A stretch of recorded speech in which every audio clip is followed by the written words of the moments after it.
নমস্কার বন্ধুরা, সবিতা কিচেনে সবাইকে স্বাগত। আজও আমি আরও একটা রেসিপি নিয়ে হাজির হয়ে গেছি। আজ আমি বানাবো বাঁধাকপির ঘন্ট।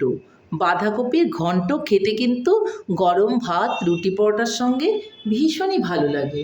আপনারা সবাই বাড়িতে বাঁধাকপির ঘন্ট বানিয়ে থাকেন, কিন্তু আমি যেভাবে বাঁধাকপির ঘন্টটা বানাই, ঠিক আমার রেসিপিটা ফলো করে আপনারা এভাবে একবার বাড়িতে বাঁধাকপির ঘন্টটা বানিয়ে খেয়ে দেখুন, আপনাদেরও কিন্তু ভীষণই ভালো লাগবে। আপনি তো আপনার পছন্দ মতো রোজ দিনই বানিয়ে খান, একবার আমার পছন্দ মতো আপনি বানিয়ে দেখুন, আপনারও কিন্তু খেতে ভীষণই ভালো লাগবে। তাহলে আর বেশি দেরি না করে ঝটপট এভাবে বাঁধাকপির ঘন্ট বানিয়ে ফেলুন, আর সবাই মিলে খান, খেয়ে বলুন কেমন হয়েছে। তাহলে দেখে নেওয়া যাক আমি কি করে এই বাঁধাকপির ঘন্টটা বানালাম। বাঁধাকপির ঘন্ট বানানোর জন্য বাঁধাকপি তো অবশ্যই লাগবে। আমি দেখুন বাঁধাকপি কুচি কুচি করে কেটে নিয়েছি। আপনারা আপনাদের পছন্দ মতো একটু মোটা বা সরু করে কেটে নিতে পারেন। আর আমি নিয়ে নিয়েছি এখানে দেখুন আলুগুলোকে ডুমো ডুমো করে কেটে নিয়েছি। আলুটাও কিন্তু আপনার পছন্দ মতো কাটতে পারেন। আমি যেই সাইজে কেটেছি আপনারা তার থেকে একটু বড় বা ছোট করেও কিন্তু কেটে নিতে পারেন। তাহলে এই উপকরণগুলো দিয়েই কিন্তু আমি আজকে বাঁধাকপির ঘন্টটা বানাবো। সঙ্গে একটু মটরশুঁটিও কিন্তু আমি দেব। আমি কিন্তু বাঁধাকপি আর আলুগুলোকে ধুয়ে নিয়েছি। আমি এদিকে উনানে একটা কড়াই বসিয়ে দিয়েছি, আর তাতে আমি দিয়ে দেব তেল।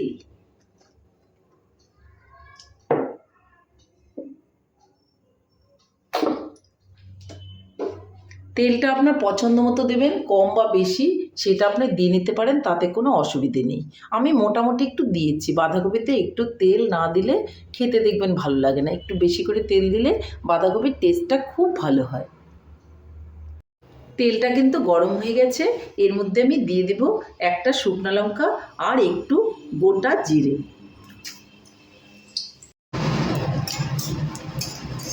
শুকনো লঙ্কা আর জিরে থেকে সুন্দর একটা গন্ধ বেরোতে থাকলে এর মধ্যে আমি দিয়ে দেব একটু লবণ। তারপর আমি এর মধ্যে দিয়ে দেব আলুর টুকরোগুলো।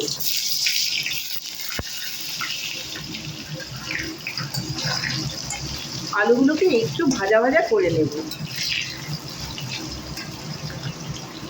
এই আলুটা দেওয়ার পর আমি দিয়ে দেব আরো একটু লবণ, আর দিয়ে দেব অল্প করে হলুদ।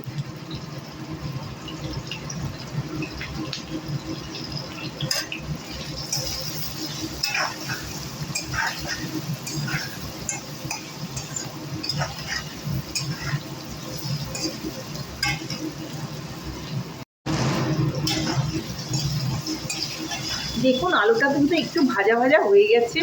এখন এর মধ্যে আমি বাঁধাকপিটা দিয়ে দেব।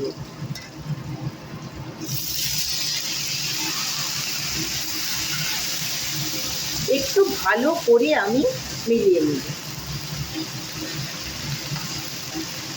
আর এখন এর মধ্যে দিয়ে দেব কিছু কাঁচা লঙ্কা, মাঝখান থেকে একটু চিড়ে দিয়েছি।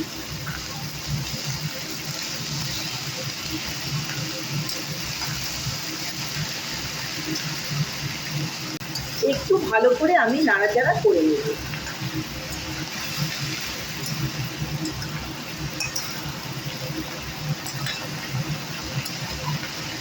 একটু নাড়াচাড়া করে আমি একটা ঢাকনা দিয়ে দেব। ঢাকনাটা তুলে আমি দেখে নিচ্ছি। দেখুন বাঁধাকপি থেকে কিন্তু জল বেরোতে শুরু করেছে। এই পর্যায়ে আমি এখানে দিয়ে দিব এই টমেটো কুচিগুলো, আর দিয়ে দিব অল্প করে জিরে গুঁড়ো। এটা কিন্তু অপশনাল, আপনি ইচ্ছে করলে দিতেও পারেন আবার নাও দিতে পারেন।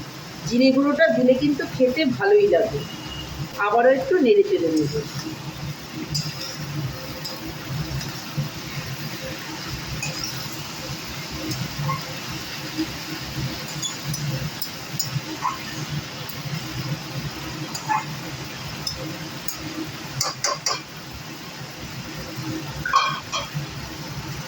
ঢাকা দিয়ে আমি কিছুক্ষণ রেখে দেব। ঢাকাটা তুলে আবারও আমি দেখে নেব।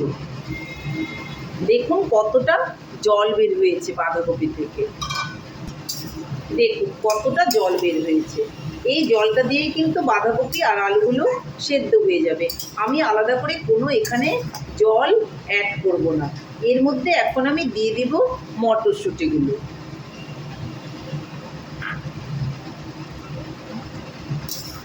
একটু ভালো করে নেড়ে চেড়ে মিলিয়ে দেব, আর আবারও কিন্তু আমি ঢাকাটা দিয়ে দেব। ঢাকা দিয়ে রান্না করলে রান্নাটা খুবই তাড়াতাড়ি হবে আর খুব সুন্দরভাবে সেদ্ধ হবে। তাহলে একটু ঢাকা দিয়ে দিচ্ছি।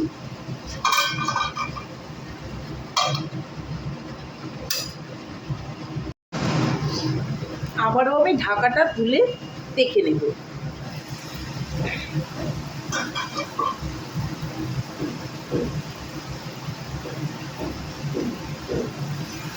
দেখুন জলটাও কিন্তু শুকিয়ে গেছে আর বাঁধাকপি আলুটাও কিন্তু সেদ্ধ হয়ে গেছে।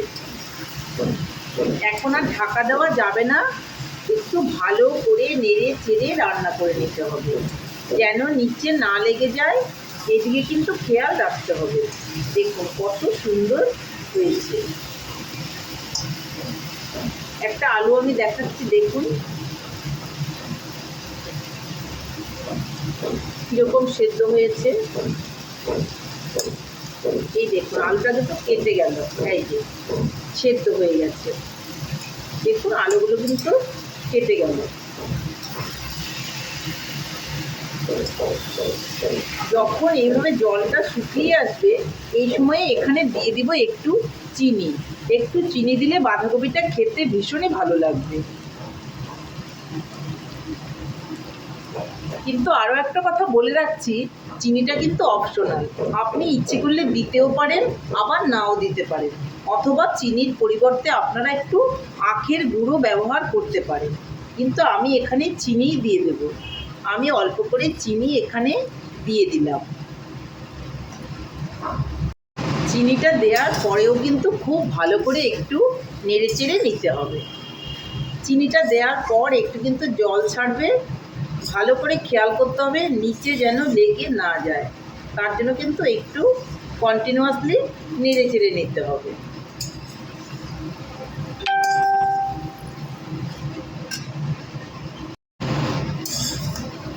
বন্ধুরা, আমি কিন্তু একটা লোহার কড়াইয়ে রান্না করছি। অনেকের কাছেই শুনেছি লোহার কড়াইয়ে রান্না করে খেলে নাকি খুবই উপকার। তার জন্য আমি ভাবলাম আমারও একখানা লোহার কড়াই পড়ে রয়েছে, রান্না করা হয় না, সেটার মধ্যে এখন থেকে আমি রান্না করব।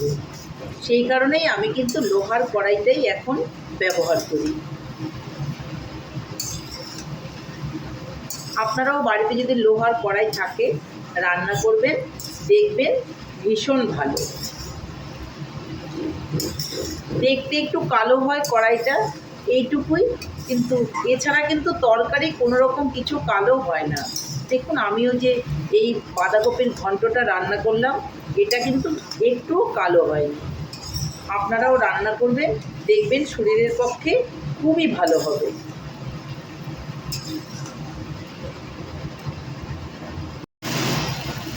বন্ধুরা, আমার বাঁধাকপি ঘন্ট কিন্তু মোটামুটি রেডি হয়ে গেছে। এই পজিশনে আমি একটু লবণ দেখে নেব আর একটু ধনেপাতা কুচি দিয়ে দেব। আপনারা ইচ্ছে করলে গরম মশলা এখানে দিতে পারেন। আমি যেহেতু ধনেপাতা দিয়েছি, আমার কাছে ধনেপাতা ছিল, তার জন্য আমি আর গরম মশলা ব্যবহার করব না। এই সময় দেখবেন বাঁধাকপির মধ্যে ধনেপাতা দিলে খুবই ভালো লাগে খেতে। যখন ধনেপাতা থাকবে না তখন আমরা গরম মশলা ব্যবহার করতে পারি, কিন্তু আমার মনে হয় এখন ধনেপাতা আছে, তার জন্য ধনেপাতাটাই ব্যবহার করলে ভালো লাগবে। কিছুদিন পর আর হয়তো ধনেপাতাটা পাওয়া যাবে না মার্কেটে, তখন আপনারা গরম মশলা ব্যবহার করবেন। একবার আমার কথা শুনে আপনারা বাড়িতে বাঁধাকপিতে গরম মশলার বদলে ধনেপাতা দিয়ে খেয়ে দেখুন, আপনাদেরও কিন্তু ভীষণই ভালো লাগবে। দেখুন ধনেপাতাটা অনেক আগে দেওয়ার দরকার নেই, নামানোর একটু আগে এভাবে দিয়ে দেবেন, তাহলে আমার রান্না কিন্তু কমপ্লিট। আমি এখন উনানটাকে অফ করে দিচ্ছি, আর আমি এটাকে নামিয়ে নিয়ে তারপর আপনাদেরকে দেখাচ্ছি।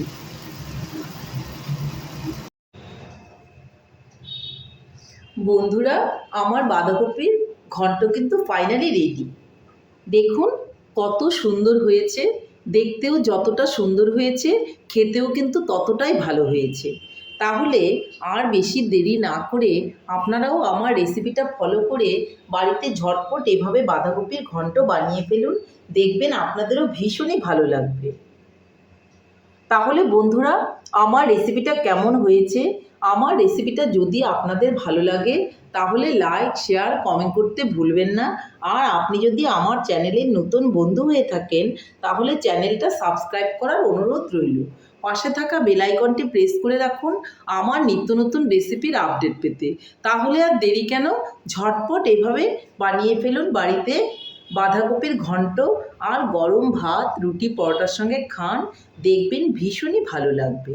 নমস্কার, ভালো থাকবেন, সুস্থ থাকবেন, আবার দেখা হবে আরও একটি রেসিপির সঙ্গে।